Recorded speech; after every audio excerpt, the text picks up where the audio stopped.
Number one, true or false, testosterone therapy permanently boosts fertility. False. Number two, can testosterone therapy suppress sperm production? That is true. All testosterone formulations are equally effective. I would say it depends. Testosterone injections, gels, pills, which one is the most commonly used formulation? Injections by far are the most common. Are oral testosterone pills universally recommended? Hi, everyone. I have drum roll here for you, this time for Dr. Dubin, as this is our part 2 discussion. And if you haven't tuned in to the part 1, which is all about what is men's health from a leading expert, urologist, Dr. Dubin, and what does low testosterone mean, what tests you need to discuss with their physicians and how to make a diagnosis. And then come tune into this part 2 episode where we learn everything about testosterone and the right way to use it, to discuss it with their physician, and just more in terms of what's beyond testosterone that's available for you. So welcome, Dr. Dubin. Thanks for having me. I'm excited to be back for part 2. This was really fun, the part 1, so I'm excited to be part of this again. Great. I love the simplification, and I'm like trying to now, get ready as to how you're going to explain the use of testosterone and the biochemistry of how it can change men's health. So same story here. We start our rapid fire with you, Dr. Dubin, and then we get into our deep dive, nuanced Q&A. So you're ready? I'm ready. Okay, it's all about testosterone. Number one, true or false, testosterone therapy permanently boosts fertility. False. Number two, can testosterone therapy suppress sperm production? That is true. All testosterone formulations are equally effective. I would say it depends. Yeah. Testosterone injections, gels, pills, which one is the most commonly used formulation? Injections by far are the most common. Thank you. Are oral testosterone pills universally recommended? I think so, yes. Number six, testosterone therapy increases cardiovascular risk in men. No. One reason men should avoid low T clinics without proper evaluation. One reason they don't, most of these practices from our study, they don't really understand the guidelines and or have not advised appropriately with the risks of taking testosterone. Thank you. Thank you. So this was great. There were some clear answers, but I think the treatment needs to be broken down so that, as an individual who is dealing with this condition and needs some form of replacement therapy or a discussion, I think they should have a lot of clarity now. So we know what hypogonadism is, and we also know the off-label treatment relevant to clomiphene in individuals with hypogonadism, most of them being secondary hypogonadism in part 1.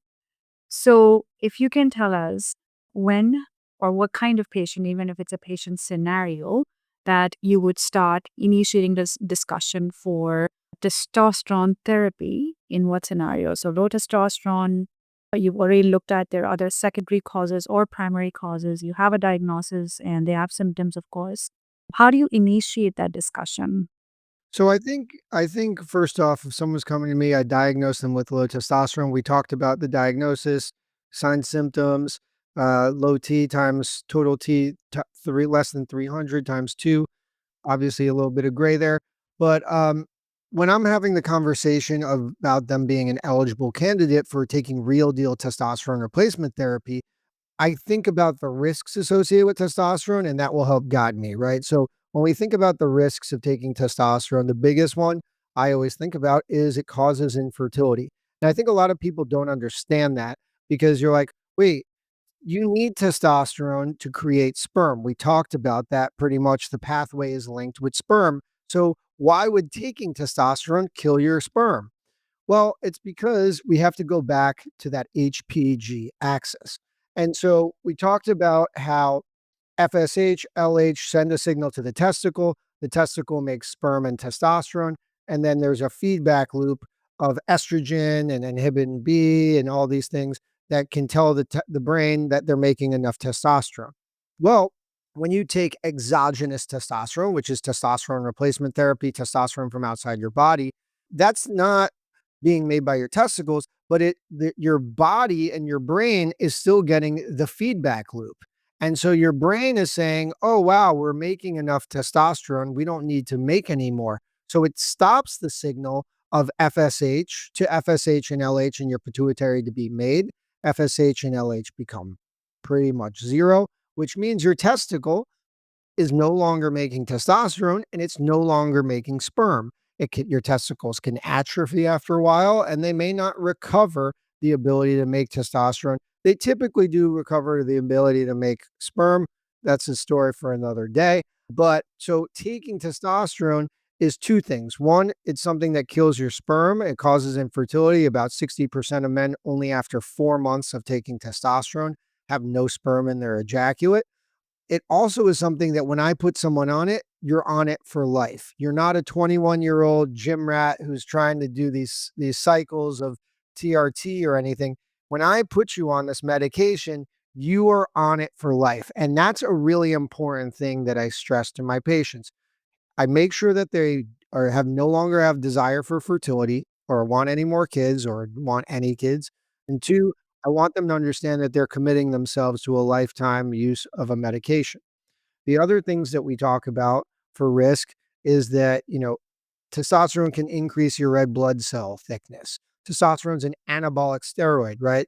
It adds, that's how I think about it, adds, it builds. So it's going to increase your bone health. It's going to increase your muscle development, your metabolism, your focus, your energy, your libido, hopefully improve your erections, but it also increases your red blood cell proliferation. Theoretically, if your blood gets too thick, that can be putting you at risk for a clot like a DVT or, a heart attack. Now, that's a controversial thing that we do know it increases your hematocrit, but we don't really know anymore. There was a lot of bad papers a long time ago saying that it caused heart attacks and stroke. And the most recent trial, the Traverse trial, which was published about 3 years ago in the New England Journal of Medicine, was a randomized trial that showed that it did not increase. They took patients with high risk for a heart attack or had heart attacks and strokes, and it did not increase the risk of heart attack and stroke. So to the point that I think they've pulled back the black box warning on that because of the Traverse trial. So it does not cause heart attack or stroke, which means that I'm never worried if you have a history of heart attack or stroke to put you on this. There are still some nuances to that, of course, that we don't have to get into. So the other thing is prostate cancer. This is the other controversial thing that is always important. We always thought that taking testosterone, or people thought, not we always thought, there is an inherent link between testosterone and prostate cancer. When men have aggressive prostate cancer, they can be given ADT, which is androgen deprivation therapy, to remove all the testosterone in their body, which helps treat prostate cancer. So inherently, people thought taking testosterone can worsen your prostate cancer, can cause prostate cancer, cause recurrence of prostate cancer, or spread of prostate cancer. What we've discovered is that's simply not true. Obviously, though, if someone has active aggressive prostate cancer and they probably need to be on androgen deprivation therapy, I'm not giving them testosterone. But I will tell you, men with low risk prostate cancer, they're on something called active surveillance. There's a lot of good data suggesting these people can be put on testosterone safely and monitored closely. Now, I'm not saying and recommending every single person who's a provider do that. You have to be comfortable. You have to understand the data. But it is something that we do. I treat a lot of men who have been cured of prostate cancer with testosterone replacement therapy. So there is a gray area, but it's not a complete contraindication to give it.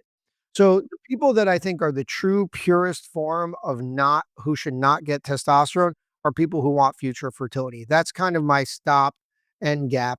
And that's kind of my breakdown and how I actually counsel patients on the risks and benefits through that conversation we just had.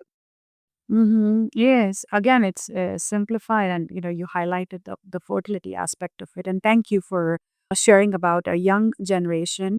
When I started my own practice, I went before being in a larger group setting.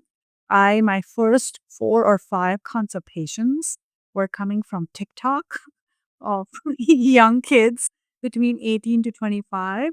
and they fill out a form, and it was low testosterone. What was the source of referral? TikTok. Yeah, they're looks maxing, as the youth say, they're looks maxing, claviculars out there telling them all to take TRT and everything. But yeah, no, it's out there.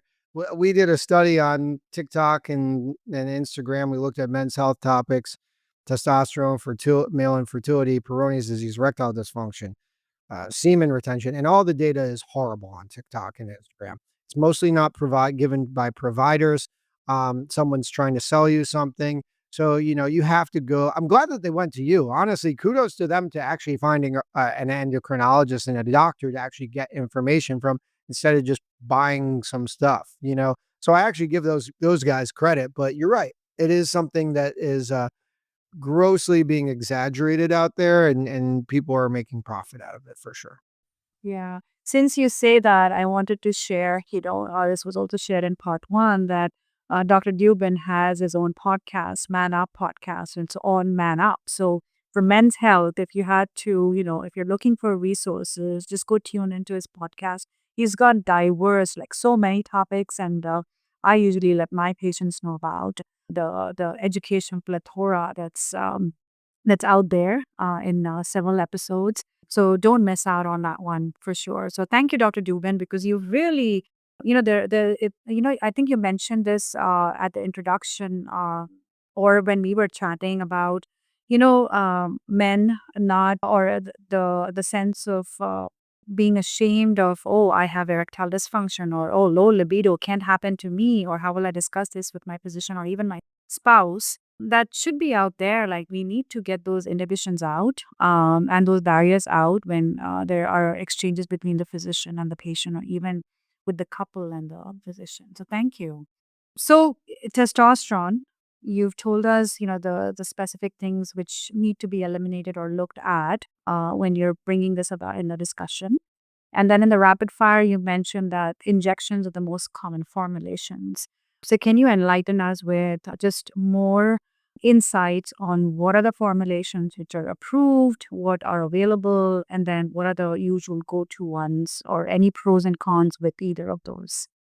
So when we're talking about injections, there's traditionally two forms of injections that we recommend. The most common really is testosterone cypionate, which the half-life is about 7 to 8 days, and it's given in vials. Traditionally, I think it's really important to understand the half-life of these medications because they really dictate how you use them. So, personally, I think when you have testosterone cypionate, the best way to do it is to inject it on a weekly basis. We just heard the half-life is 7 to 8 days. So, why is that important? Because if I inject on a Sunday and by you ask your patients, they will feel by that next Sunday, they feel much lower than they did before. And it's because that half-life is about that time frame. And that's why like a lot of people come to me and they're on the appropriate dosage. They're on about, I do 100 milligrams a week is where I start. Now everyone is different. We can lower it, we can raise it. That's traditionally how I like to start.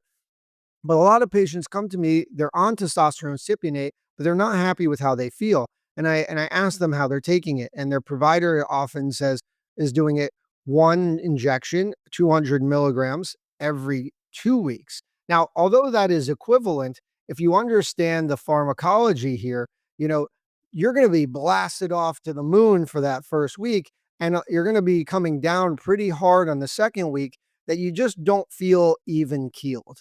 And I think then if you understand the half-lives, getting to that steady state of where guys are able to keep a consistent level of testosterone for the most part is important. And that's why I encourage people injecting once a week with testosterone cypionate. Now, the other one that a lot of younger people like to do, a lot of bodybuilders tend to do is test enanthate. Now, test enanthate, you can still get pretty much anywhere. And honestly, the truth is both of these can be injected IM or sub Q realistically. Um, but IM is in your muscle, sub Q is like in your fat in your belly. Test enanthate actually it has a half-life of about 4 to 5 days, and people therefore take it about twice a week. Some people think it may have like less water retention. To me, every one of my patients who's on it, I feel like they're the same as the other patients that are on Cypionate. But some people like to take that medication instead, and I'm happy to provide it. But the gold standard is typically testosterone cypionate, not an enanthate. The other option is also testosterone enanthate, which is actually an auto injector called Xiasted. That's subcutaneous as well into your belly. Some people don't like needles, so they take that injection, and that's once a week, and that dosage can be adjusted as well. But the enanthate in the non-commercialized version, I do twice a week. For the Xiasted, I do once a week. That's the recommended way to do it. So those are the most common injections. Cypionate's usually the best one, in my opinion, just because of how cheap it is. You can get it quite easily, quite readily, and especially using coupons like GoodRx. I usually don't recommend patients go through the insurance process. It's very painful. Just use the coupons. So that's the injections. Tell me what else you want to know. Now comes gels because I have a bunch of patients with secondary hypogonadism because of a pituitary tumor. It's resected, and that led to hypogonadism, and they just somehow do better with the gels as compared to injections. Now, these are not necessarily older, but 60 plus individuals. So, tell us more about gels, and the last would be the pills because they're more recent. Yeah. So Androgel, which is the testosterone gel, I think that you need a specific kind of patient. They have other contraindications that I think are you have to be aware of when you're counseling patients. First off, anyone who works outside, sweats a lot, I never recommend Androgel because how it works. Well, Androgel is absorbed, through your skin. You typically put it on. It's in a clicking machine. You put it on your shoulders, so it's absorbed pretty much directly into, the muscle of your body there. That's why you don't want to put it on you anywhere with a lot of fat, so it's more readily absorbed. But you typically do it once a day. I say, however you prefer. I think I would prefer to do it in the morning, but some people like to do it at night because your testosterone levels are highest actually when you wake up. So some people feel like they get that boost in the morning when they wake up, but I'd rather just do it in the morning. But but that's here or there. I typically recommend they do it after they shower, right? So if you shower in the morning, you dry yourself off, put it on, you're good to go for the day. Same thing at night. But if you sweat a lot, you work outside, you're not going to be absorbing the medication as well. So I don't think it's a good option for you. If you're very overweight, where you have like a lot of fat even on your shoulders, probably not going to absorb well, not a good option for you. Another thing that we don't think about enough that I always ask is, are you around, especially here in Florida, California, you probably have it too. A lot of people were shirtless a lot, right? Because the weather is pretty good. So I always ask, are you around children? Do you have young kids that you carry? Do you have grandkids that you carry or hold? And sometimes if you're shirtless, because remember, the biggest concern here and the biggest risk is not to you, it's to the other people around you, transference. Now, the data on transference shows that it's pretty much like less than 2%, but I like 0% when it comes to putting a potential child at risk for getting testosterone exposure. You see it once in a while in the news, a baby girl develops like clitoromegaly, or they develop like body hair, or a kid goes into puberty at a very young age because of these kinds of things. So anyone who's around young children or taking care of young children, I never give them this thing. But for other people who don't like injections, are willing to do something on a daily basis, I think it's a great option. Any thoughts or comments on that before we move on to the next thing? No, I love that you broke it down because it's not the medical condition that justifies injections versus androgel or any testosterone gel, but it is actually these, daily routine. What does your 24/7 hour look like? Your environment that matters in terms of the formulations. Yeah, and especially in a place like Miami where everyone's sweating, everyone's hot, a lot of people work outside, so I tend to switch people off of gels a lot of times and get better effects. The next one, actually, I want to before we get to the oral, there's other options as well, right? You have Testapel, which is the pellets. They go in your butt. And those are for long term. They last about 3 to 6 months. They're a slow release in your body. that you get a little procedure. It takes about 15-20 minutes in the office. Personally, I'm not a big fan of them. I think that you have to have a special patient for that. I think the ideal patient for that is someone who's either in like a nursing home, who can't care for themselves or care for themselves or can't do injections or isn't, able to, care for themselves on a regular basis, that really just needs the testosterone anyway. I think those are good candidates for that, but I think younger guys really shouldn't be on it because the truth is you're sore for a couple days, couple weeks, and I feel like you're not getting a better regulation of your hormone levels. I prefer to keep a more steady state with injections or gels or oral tea. So, just because I think it provides value, but there is value for certain patients, a specific kind of patient that is a good candidate for this. Now, I have people come in and say, I just want the pellets. I don't want to think about it. I just want to come in every 6 months and just know I'm being treated. And I think that's very reasonable. I'll never argue with that. But it's kind of my last resort a lot of the times, unless it's a specific kind of patient.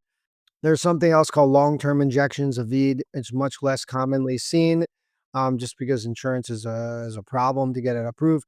That's you're done. You inject, I think, every 10 weeks, but you're probably not going to be able to get access to that. It was a struggle for me. I was giving it to patients, but who actually like the medication. It's not the problem with the medication. It's just insurance problems getting it approved. And then the last one, as you said, is oral testosterone. And I think oral testosterone is really on the up and up. There's three different brands, but they all pretty much do the same thing. Talando, Kaisertrex, and Jatenzo. They're all commercial brands, so they can run a little bit more expensive. How they work is, when we were trained, the guidelines really said you shouldn't be taking any oral testosterone because originally it was a first pass through the liver. It would cause liver injury, and we over the last 10 years though they've refined this, and it is not any issues anymore. It's no risk to your liver. They are great oral medication options for people who either don't want it taken, don't like injections, aren't good candidates for gels, and or just prefer oral medications in general. The medication usually peaks around 5 to 6 hours after taking it, so you have to take it twice a day.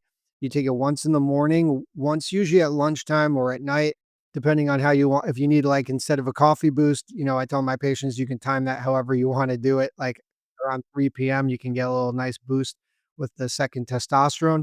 Important for this though, you need to have fatty food with it. So you can't take it on an empty stomach. It needs to be taken with food to help it absorb into your body.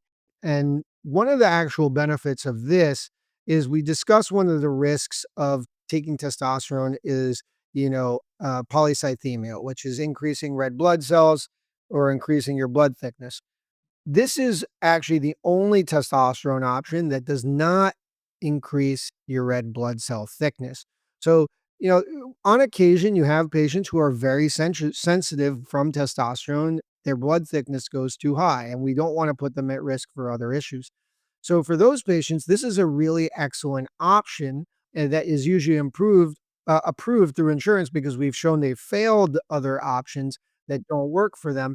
And this is a great option for those patients who we need to control their hematocrit, their hemoglobin levels.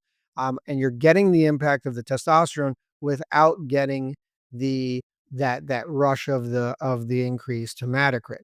And I think when people say, why is that? Well, I think when you're in it's a lower it's shorter acting, and so it goes more in rhythm with your physiology. When you're injecting, which usually has the highest risk of polycythemia, you have to remember you're giving your body a huge spike of testosterone, which is like a big punch saying you got to go do this, and it really stimulates your red blood cells. Whereas if you have this slow, like, physiological increase in testosterone, you're probably less likely to get that. There's also some data showing that the oral testosterones are actually the only ones to improve your free testosterone by potentially decreasing your SHBG. And that we talked about SHBG a little bit last time, in the last episode. But in general, it's very hard to lower SHBG. We really don't have many interventions on doing so. And this is actually potentially one of the things that can improve your testosterone by improving your not only your total T, your free T, and by lowering your SHBG. So You know, these are all really good options. The oral tea, because it's the newest, is the most expensive and typically the hardest one to get approved. So you have to understand that, and you might have to be willing to pay $200 a month for the medication, which for some people is worth it. Some people, you can go get a vial of testosterone cypionate at GoodRx for 3 months worth for like $35. So, like, I mean, the price differential is huge, but the important thing is we have a buffet of options to really cater to you, your needs, and what's going to work best for you. Wow, I didn't know about the sex hormone binding globulin and the oral testosterone. So that's Yeah. I'm like 90% sure that's true. no, that's amazing because there are these individuals where you're trying to, like really pull your hair that how do I get attack the SS, the sex hormone binding globulin. Beautiful. This is going to be our last piece, Dr. Dubin. You've given us like gems and lots of pearls in this world of men's health. Is the use of HCG injections. A male patient is desiring fertility, but they've been exposed to either testosterone injections for treatment of hypogonadism or they are needing the support of HCG injections to help with fertility. So let's talk about HCG, human choriogonadotropin. This is what a lot of people associate with a pregnancy test, right? So when women get pregnant, they release HCG. So they pee into the pregnancy test and it tests positive for HCG. And you're like, what are men doing injecting HCG into their bodies? Well, HCG is very interesting because it's structurally very similar and recognized by our body as LH. So it will activate LH, the luteinizing hormone receptors. And from our conversations, we now recall that LH is the hormone that stimulates the testicle to make testosterone. And that's very important because unlike SERMs, which we talked about, Clomid and clomiphene, that tell your body to make more LH and FSH to tell your testicle to make testosterone, you're bypassing that and you're injecting directly a medication that can tell your testicle to naturally make testosterone. So HCG is actually a really great option for men who want to preserve their fertility, and it is an option in addition to Clomid and clomiphene as well. And sometimes it's in combination with. Now, the half life of this medication is about 24 to 36 hours. So you're usually injecting it twice to three times a week. I usually do about 1,500 units to start Monday, Wednesday, Friday. If it's by itself, 500 units Monday, Wednesday, Friday, if it's with testosterone. This is an important concept because when we're talking about testosterone, if you add HCG, you're actually giving your testicles the ability to preserve their size and preserve their function, potentially by making testosterone and sperm. Now, I know it doesn't really make sense, and I'll be honest, I don't think we 100% understand why, but we do know that HCG, although it's only stimulating the LH receptors, there is some kind of cross reactivity where it is also stimulating your Sertoli cells in your testicles to continue to make sperm. And maybe that's just because your testosterone levels in your testicle are so high and good that you're able to make sperm or at least preserve your sperm. But this is a really valuable thing for guys who are either on testosterone, who want to come off of it for fertility purposes, or want to find a way to preserve their testicle size or their fertility while on testosterone. Now, the important thing here is nothing's guaranteed in this life. And I say this every time a patient asks, I want to preserve my fertility, but I want to be on T. Can I go on HCG as well as T? And I say, yes, we can do that. But everyone responds differently. I cannot predict how your body is going to respond. You may preserve your testicle size, but you may not preserve your fertility. Or you may preserve your fertility, but it's going to dramatically decline, right? And maybe someone who was able to conceive naturally now will only have to be able to conceive through IVF. Have I seen that? Absolutely, I have. But there are people who, are able to have kids with just on testosterone, right?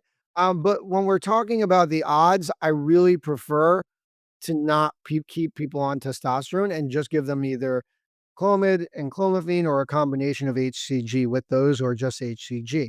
Now, very interesting study came out about a year or two ago where they randomized guys who were already on T who wanted to recover their fertility. They put one group on HCG in addition to the testosterone they were taking, and they took the other guys off and just put them on HCG and Clomid.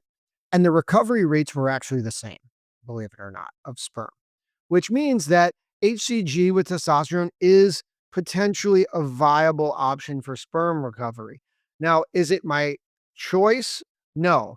But you also have to understand that some people really, after being on testosterone for so long, their testicles have atrophied that they don't respond to clomiphene or HCG and they're miserable. And, I've had these patients who they've been on it, even if for 2 years, their testicles took a hit and we're giving them all the Clomid, all the all the HCG. I'm giving them other medications that we don't need to talk about to improve their symptoms, and they're just holding on until they get sperm to bank and then go back on. But, if I can get you off it, I can, but some people just need that extra boost. I've had guys who we took off everything, their sperm came back completely normal. They said, "I wanna be on T and HCG," and their sperm declined and it dropped like 95%, and we took them off again. And it's a game that if the patient's willing to play, I'm always willing to learn with you, but I always think that there's a caveat that you have to understand what the best route is and what the optimal route is, but there's also a reality of the situation. So understanding these things and understanding that there are different pathways for different people is important, but there is always an ideal pathway if you can find it. Amazing. You know what's amazing to me is clinicians, experts as yourself, and then the education that comes along with, giving that the buffet option that you talk about, and the education of going through the evaluation is such a key piece in that relationship of patient physician and how you're approaching that care.